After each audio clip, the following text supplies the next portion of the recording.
ৰাজ্যত অব্যাহত আছে বাৰ্মিষ্টিকৰ বৃহৎ সিন্ডিকেট মোটা অংকৰ ধনৰ বিনিময়ত অবৈধ চেগুন সৰবৰাহত ব্যৱসায়িক সুৰক্ষা প্ৰদান কৰি আহিছে গুৱাহাটী বেলতলাৰ এক কুখ্যাত গেঙে। শেহতীয়াভাৱে ধুবুৰী আৰক্ষীৰ অভিযানত বাৰ্মাৰ চেগুন ভৰ্তি ট্ৰাক জব্দ হোৱা ঘটনাই বহু নতুন তথ্য পোহৰলৈ আনিছে। কোন জড়িত হৈ আছে এই সিন্ডিকেটত, চাওক আমাৰ এক বিশেষ প্ৰতিবেদন। বাৰ্মাৰ অবৈধ কাঠ সৰবৰাহত বিজয় আগৰৱালা। ধুবুৰীৰ শালকুচা ৰেঞ্জত আবদ্ধ ৬৫ লাখ টকাৰ অবৈধ চেগুন।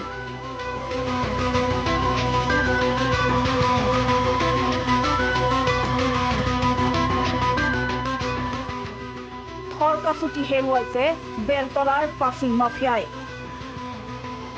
বেলতলাৰ কুখ্যাত গেঙৰ চৰ্দাৰ ৰাজদীপ দাস,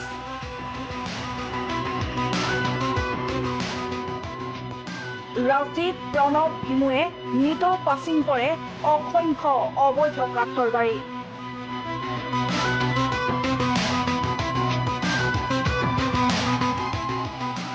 হয়, ঠিকেই শুনিছে, বেলতলাৰ এক কুখ্যাত গেঙৰ চৰ্দাৰ ৰাজদীপ আৰু তেওঁৰ সহযোগী প্ৰণৱ, নাৰায়ণ ওৰফে কালে, ৰাজ ওৰফে কাঞ্চা আৰু ভিমুৱে কেন্দ্ৰীয়ভাৱে দীৰ্ঘদিনৰ পৰাই কাঠ সিন্ডিকেটৰ নেতৃত্ব বহন কৰি আহিছে।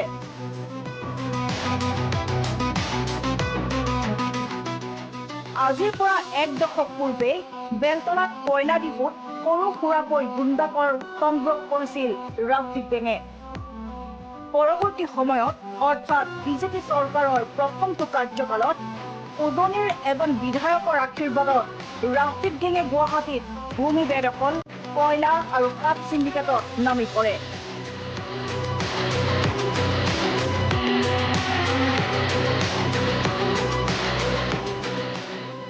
খবৰ মতে মেঘালয়ৰ পাইন কাঠ সিন্ডিকেটৰ লগতে ম্যানমাৰৰ চেগুন কাঠৰ অবৈধ সৰবৰাহৰ আঁৰত প্ৰত্যক্ষভাৱে জড়িত হৈ আছে এই ৰাজদীপ গেঙে। সিন্ডিকেটৰ অভিকেন্দ্ৰ মেঘালয়ৰ বৰ্ণিহাট।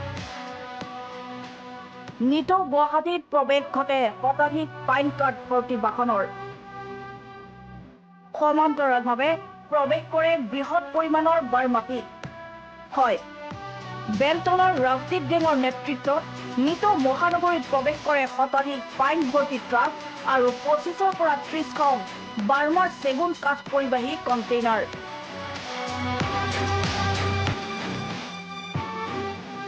পাইন কাঠৰ সিন্ডিকেটৰ কথা পিছত কম। আজি আহিছো ম্যানমাৰৰ চেগুন কাঠ সিন্ডিকেটৰ প্ৰসংগলৈ। প্ৰতিখন বাৰ্মাটিক পৰিবাহী কণ্টেইনাৰৰ পৰা ৰাজদীপ গেঙে সংগ্ৰহ কৰে লক্ষাধিক টকা।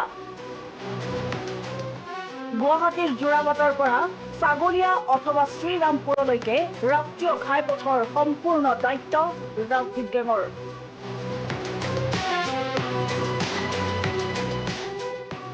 ৰাষ্ট্ৰীয় ঘাইপথত লাগি থকা প্ৰতিখন থানা, বন বিভাগৰ প্ৰতিটো ডিভিজনক মেনেজৰ দায়িত্ব ৰাজদীপ গেঙৰ।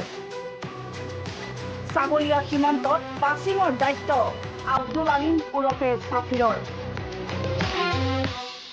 অসম সীমান্ত অতিক্ৰম কৰাৰ পিছত পশ্চিমবংগৰ বক্সিৰহাটত অবৈধ বাৰ্মাটিক পৰিবাহী কণ্টেইনাৰক চমজি লয় আলিপুৰ জিলাৰ অভিজিত নামৰ এজন যুৱকে। ঠিক এনেদৰে ম্যানমাৰ মিজোৰামৰ চাম্পাই সীমান্তইদি অবৈধভাৱে ভাৰতত প্ৰৱেশ কৰা বাৰ্মাৰ চেগুন কাঠ কলকাতা আৰু মহাৰাষ্ট্ৰলৈ সৰবৰাহ হয়।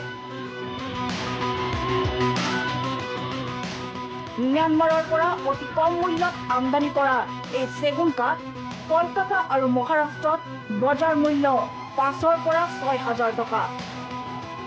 এই স্মাগলিঙত জড়িত হৈ আছে গুৱাহাটীৰ বিজয় আগৰৱালা।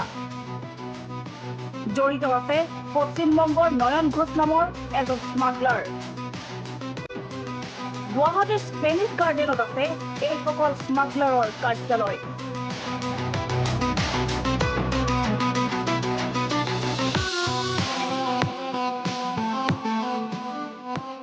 আৰু আছে বহু তথ্য। আছে স্মাগলাৰ নয়ন ঘোষৰ চাঞ্চল্যকৰ কল ৰেকৰ্ডিং। কিদৰে কাঠ মেনেজ কৰি কিমান মূল্যত ম্যানমাৰৰ কাঠ প্ৰৱেশ কৰিছে ভাৰতত। একালৰ গাখীৰ ব্যৱসায়ীয়ে কিদৰে কাৰ আশীৰ্বাদত হৈ পৰিছে এই চিণ্ডিকেটৰ কাণ্ডাৰী সকলো কম ফটো ভিডিঅ' সহকাৰেও প্ৰকাশ পাব।